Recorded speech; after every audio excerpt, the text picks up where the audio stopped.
क्या भविष्य पहले से ही लिखा होता है? मित्रों, यह प्रश्न हमेशा से ही बहस का विषय रहा है। कुछ लोग मानते हैं कि भविष्य हमारे कर्मों पर निर्भर करता है। हम जैसे कर्म करते हैं उसी के अनुसार हमारा आने वाला कल होता है, जो कि कुछ हद तक सही भी है।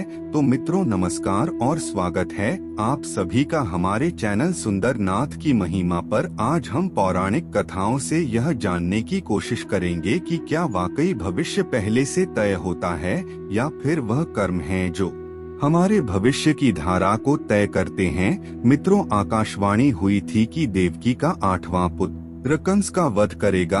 तब कंस ने कहा था, 8वां पुत्र मेरा वध तब करेगा जब मैं उसे उत्पन्न होने दूंगा। इस सोच के साथ कंस देवकी के पुत्रों को जन्म लेते ही मारकर चला जाता था। लेकिन जब देवकी के 8वें पुत्र की बारी आई तब विधि के विधान अनुसार उसने जन्म लिया और उसने अर्थात भगवान श्री कृष्ण ने कंस का वध भी किया। ऐसा इसलिए हुआ क्योंकि कंस का भविष्य पहले से ही निश्चित था। कंस की मृत्यु कैसे होगी और किसके हाथों होगी उसके जन्म से पहले ही लिखा जा चुका था। यही नहीं बल्कि इस संसार में जन्म लेने वाले हर मनुष्य का भाग्य पहले से ही निश्चित होता है। मनुष्य कब जन्म लेगा, उसके साथ क्या क्या होगा, वह किस परेशानी में फंसेगा, यह सब विधि का विधान है जिसे चाहकर भी कोई बदल नहीं। वैसे कंस के अलावा हिंदू धर्म के पौराणिक कथाओं और ग्रंथों में कई दूसरे लोगों का भाग्य पहले से लिखे होने के प्रमाण मिलते हैं। जैसे पहले से ही निर्धारित था कि भगवान राम, माता सीता और लक्ष्मण को वनवास पर जाना होगा, अर्थात इसके पीछे का उद्देश्य भगवान राम के हाथों रावण का वध होना था।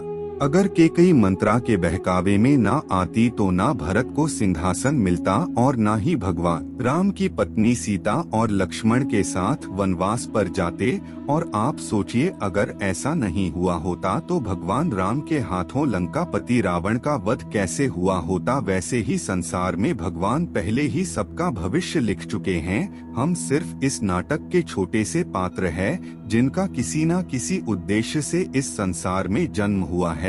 वैसे यह भी माना जाता है, आपकी किस्मत आपके कर्मों पर जरूर निर्भर करती है। वह कहावत तो आपने सुनी होगी कि जैसा होगे वैसा पाओगे।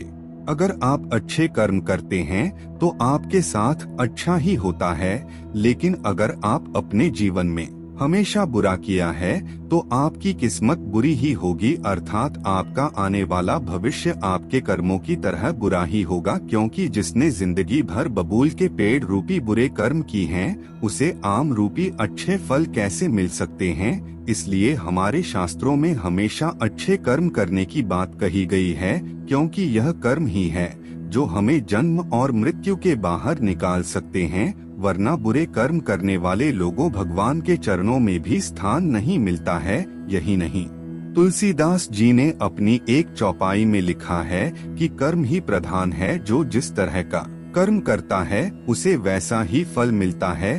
पांडव पुत्र अर्जुन के हाथों कर्ण का वध हुआ था। तब अर्जुन ने कहा था कि माधव, मेरे हाथ कांप रहे थे। तब आपने मुझे समझाया था कि मैं एक सद आत्मा को उसके भार से मुक्त कर रहा हूँ, लेकिन यह क्या, आपने तो मेरे मस्तक पर अपनी ही ज्येष्ठ की हत्या का कलंक लगा दिया। तब श्री कृष्ण ने कहा कि मनुष्य को प्रारब्ध देने वाला मैं कौन होता हूँ, मनुष्य को उसका प्रारब्ध उसके कर्म देते हैं। श्री कृष्ण ने कहा, तुमने धर्म का साथ देना चुना और कर्ण ने अधर्म का साथ देना चुना, ऐसे में मैं क्या करता। तुमने अन्याय के विरोध में स्वर उठाया और अंगराज सब जानते हुए भी मौन रहे कि मैंने कई बार विकल्प चुनने को दिए, लेकिन उन्होंने हर बार दुर्योधन और उसकी मित्रता का चयन किया। ऐसे में बताओ मैं क्या। भागवत गीता के अध्याय से हमें यह समझ आता है कि भगवान हमें बहुत अच्छे कर्म करने का विकल्प देते हैं, लेकिन हम ऐसा नहीं करते, जिसके बाद हम अपनी किस्मत पर रोने लगते हैं। अंत में बस यही कहूँगा कि भविष्य जरूर पहले से लिखा होता है, लेकिन भविष्य का लिखा जाना हमारे कर्मों पर ही निर्भर करता है। हमारे कर्म अगर अच्छे होंगे तो हमारा आने वाला भविष्य भी अच्छा ही होगा, लेकिन अगर हमने बुरे कर्म किए तो उसका फल मिलना निश्चित है। इसलिए हमें हमेशा अच्छे कर्म करने चाहिए। तो आज की वीडियो में बस इतना ही। उम्मीद करता हूँ आपको वीडियो पसंद आई होगी। अगर पसंद आई हो तो चैनल को सब्सक्राइब जरूर करें। धन्यवाद।